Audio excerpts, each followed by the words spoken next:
আরামবাগ পুরসভার ৩ নম্বর ওয়ার্ডে ভোটার তালিকা নিয়ে বিতর্ক তৈরি হয়েছে। অভিযোগ, একটি বুথের প্রায় ৫০ জন সংখ্যালঘু ভোটারের নাম বিচারাধীন দেখানো হয়েছে। তাদের অনেকের পাসপোর্ট সহ প্রয়োজনীয় নথি জমা দেওয়ার পরও নাম কেন স্থগিত রয়েছে তা নিয়ে ক্ষোভ প্রকাশ করেছেন ভোটাররা। তৃণমূল কাউন্সিলর বিশ্বনাথ চট্টোপাধ্যায় নির্বাচন কমিশনের বিরুদ্ধে চক্রান্তের অভিযোগ তুলেছেন। তবে বিজেপি বিধায়ক মধুসূদন বাগ এই অভিযোগ অস্বীকার করে ব্লক লেভেল অফিসারদের কাজ ও নিয়োগ নিয়ে রাজ্য সরকারকেই দায়ী করেছেন। নামটা ডিলিট হয়ে গেছে, স্কুল সার্টিফিকেট দিয়েছি, জন্ম সার্টিফিকেট দিয়েছি, তা সত্ত্বেও আমার মেয়ের নামটা ডিলিট করে দিয়েছে। এই যে নামটা দেখছেন জাসমিন চৌধুরী, আমার মেয়ের নাম, আমার মেয়ের নামটা ডিলিট করে দিয়ে পুরো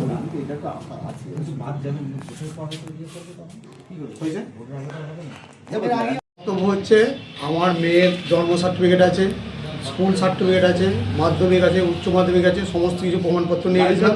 ডিএলও বললো এত কিছু লাগবে না, জন্ম সার্টিফিকেট আর মাধ্যমিক সার্টিফিকেটটা দিলেই হবে। এবং যে ওখানে ইয়েরও নাকি বসেছিল তিনিও বললেন আর কিছু দরকার নেই, এতেই হয়ে যাবে, নাম উঠে যাবে। কিন্তু এখন দেখছি আমার মেয়ের নামটা ডিলিট এবং আমার স্ত্রীর নাম আন্ডার জুডিশিয়াল করে রেখে দিয়েছে। আমি চাইছি আমাদের যেভাবে নাম ছিল সেই নামটা যেন থাকে। কোথায় বাড়ি আপনার? আমার আরামবাগ পুলিশ ফাঁড়ি ৩ নম্বর ওয়ার্ড। আপনার মেয়েরই শুধু এসেছে না আরও কারো? আমার মেয়ের ডিলিট এসেছে আর আমার স্ত্রীর আন্ডার জুডিশিয়াল করে দিয়েছে। কি বলবেন? আমি চাইছি সুষ্ঠুভাবে যেন নামটা উঠে আমাদের। হিয়ারিংয়ে তো সমস্ত ডকুমেন্টস দিয়েছি, আমি পাসপোর্ট পর্যন্ত দিয়েছি আবার। তাহলে তারপরেও এরকম কেন? তারপরেও এরকম কেন? আমার স্কুল সার্টিফিকেট দিয়েছি, আমি পাসপোর্ট দিয়েছি, আমার স্ত্রী পাসপোর্ট দিয়েছে, তা সত্ত্বেও আমাদের। আপনার মেয়ের নাম কি? আমার মেয়ের নাম হচ্ছে জাসমিন চৌধুরী। কিসে পড়ে? আমার মেয়ে বিয়ে থা হয়ে গেছে। কোথায় বাড়ি আপনার? আমার বাড়ি এই পুলিশ ফাঁড়ির পিছনে ৩ নম্বর। কত নম্বর বুথ? ১১৮ নম্বর পার্ট। ওইটাই তো বুথ নাকি? ১০৮। অবশ্য আমাদের এসআইয়ের একটা যখন এসআইআর হয় তখন আমাদের লিস্টে নাম এসে হেয়ারিংয়ের জন্য ডাকে। আমি হেয়ারিং গেলাম, বলে এইগুলো এই ডকুমেন্টস দেবো, আধার কার্ড, আমাদের যা ডকুমেন্টস আছে সব দিতে বলো। তারপর লাস্টে বললো স্কুল সার্টিফিকেটও লাগবে, আর তাই দিলাম।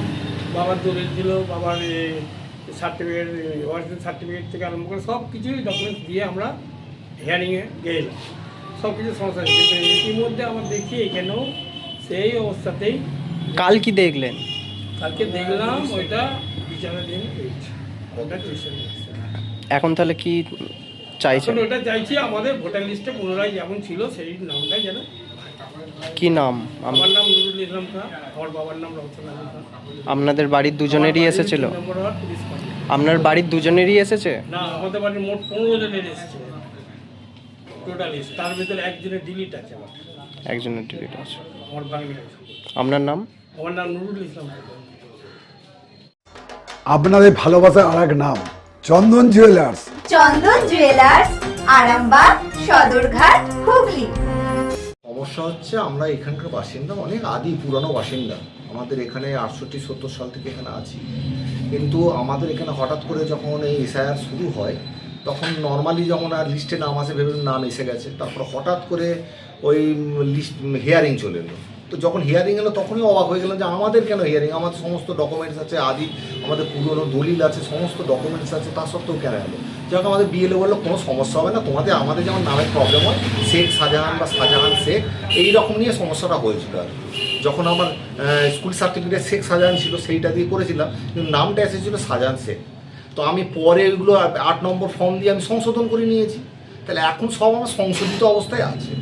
হঠাৎ করে যখন হিয়ারিং হলো ও আমাকে বললো কোনো সমস্যা নেই, এটা তোমার নামের একটু ভুলভাল দিত, কোনো অসুবিধা হবে না। আমার বাবার এসেছে শেখ মোহাম্মদ ইদ্রিস, আমার দাদার এসেছে, আমার এসেছে। তো আমরা হিয়ারিংয়ে গেলাম, আমার পাসপোর্ট থেকে, আমার স্কুল সার্টিফিকেট থেকে, আধার কার্ড থেকে A to Z আমি 62 সালের দলিল পর্যন্ত নিয়ে গেছি, যে দলিলটাও দিই। আমাকে বলে কিচ্ছু লাগবে না, আপনার নামের নিয়ে একটু সমস্যা হয়েছে, এটা কোনো ব্যাপারই নয়, কিচ্ছু লাগবে না, আপনাদের শুধু হ্যারাসমেন্ট করছে, চলে যান, কিছু অসুবিধা নেই, ছবি টবি তুলে দিন। আমি পাসপোর্ট দিয়েছি, আমার প্যান কার্ড দিয়েছি, আমার আধার কার্ড দিয়েছি, আমার স্কুল সার্টিফিকেট সমস্ত কিছু দেওয়ার পর এই যে কালকে লিস্টটা বেরিয়েছে, এই লিস্টে দেখছি আবার আন্ডার জুডিশিয়ারি, আমার বাবা, আমাকে, আমার ফ্যামিলির 5 জনকে সবাইকে ওই আন্ডার জুডিশিয়ারিতে দিয়ে দিয়েছে। আমি যখন শুনলাম যে বললো পাসপোর্ট দিলে এর থেকে বড় ডকুমেন্টস কিছু হতে পারে না, কিন্তু আমি পাসপোর্ট, আমার প্যান কার্ড, আমার আধার কার্ড, আমি 5খানা ডকুমেন্টস দিয়েছি। আমি আমার দলিলও দিতে চেয়েছিলাম, আমার নিজের নামে 82 সালের দলিল আছে, আমি দিতে চেয়েছিলাম বলে এই এত ডকুমেন্ট লাগবে না। লাস্ট কত সালে ভোট দিয়েছিলেন? আমি তো লাস্ট এই যখন থেকে আমার হয়েছে লোকসভা তখন থেকে সব ভোটই দিয়ে আসছি, আজ পর্যন্ত কোনোদিনই সমস্যা হয়নি। কত নম্বর বুথের বাসিন্দা? আমাদের হচ্ছে 120 নম্বর বুথ, 3 নম্বর ওয়ার্ড, আরামবাগ। এখন তাহলে কি চাইছেন?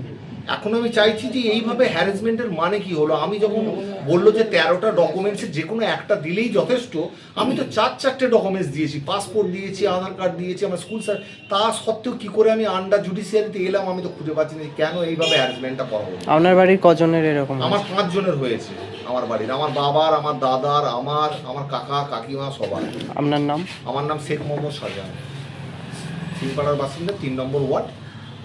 সিংপাড়ায় বাড়ি? হ্যাঁ, সিংপাড়া, এখানে বাড়ি, এই পাশেই আমার বাড়ি।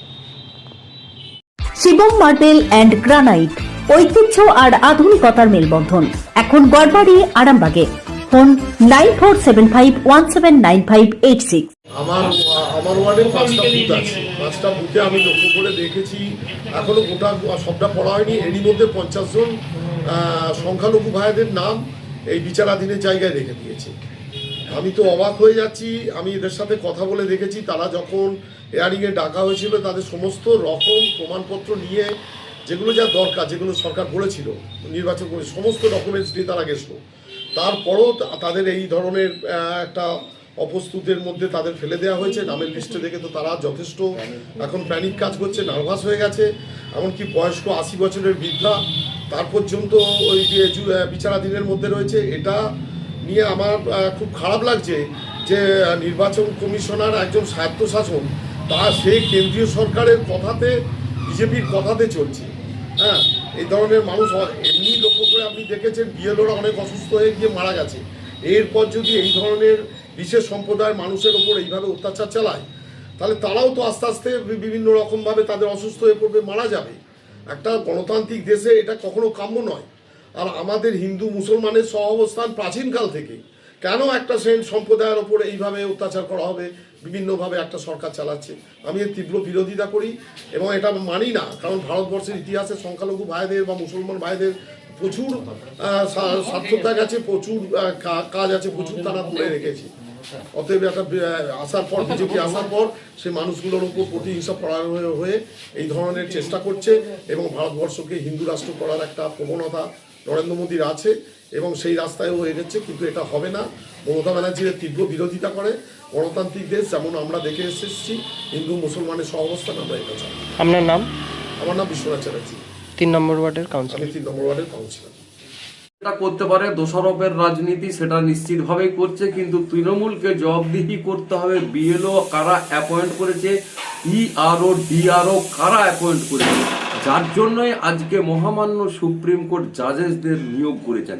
আজকে আপনাকে আমি একটা স্পেসিফিক বলি, এই ভদ্রলোক সংখ্যালঘু সম্প্রদায়ের বাতানলের তেলে পাড়াতে পারি, তার নাম নেই, কিন্তু তার 2টি ছেলে রয়েছে, যে ছেলে দুটির পরিচয় তার পিতার পরিচয়েই নাম উঠেছে। তাও হাউ ইট পসিবল, এটা আমাদের বলতে হবে। তৃণমূল কংগ্রেসকে জবাবদিহি করতে হবে। আমরা ভারতীয় জনতা পার্টি এই নির্বাচন কমিশনের এখতিয়ারের মধ্যে মাথা গোলাইনি। এটা সম্পূর্ণভাবে নির্বাচন কমিশনের কাজ। অতএব সম্পূর্ণভাবে এর দায়িত্ব রাজ্য সরকারকে নিতে হবে এবং নির্বাচন কমিশনের বিরুদ্ধে আমাদের যে অভিযোগ ছিল যে 7 নম্বর ফর্ম আপনারা নেননি, সেই ফর্ম আপনাদের নিতে হবে। চুড়ি, তুমি নারীর প্রিয় সব উৎসবে, বাউটি, বালা, চূড়, মান্তাসা দেখলাম মন ভরে। জনপ্রিয়তায় আজও সেরা মিনা করা ঝুমকা, কানে দিলাম কানপাশা, পূরণ হলো সব আশা। হাতের আঙুলের আংটি নানা ডিজাইনে পাবে, ঐতিহ্যবাহী নেকলেস আজও মনে ধরে, জড়োয়া সীতাহার সবার নজর কাড়ে। তাই তো বিয়েতে পেলে এত গয়না সবার মনে ধরে।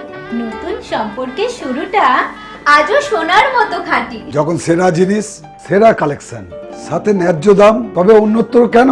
অর্ধশত বছরের বিশ্বাস, আপনাদের ভালোবাসার আর এক নাম চন্দন জুয়েলার্স, আরামবাগ, সদরঘাট, হুগলি।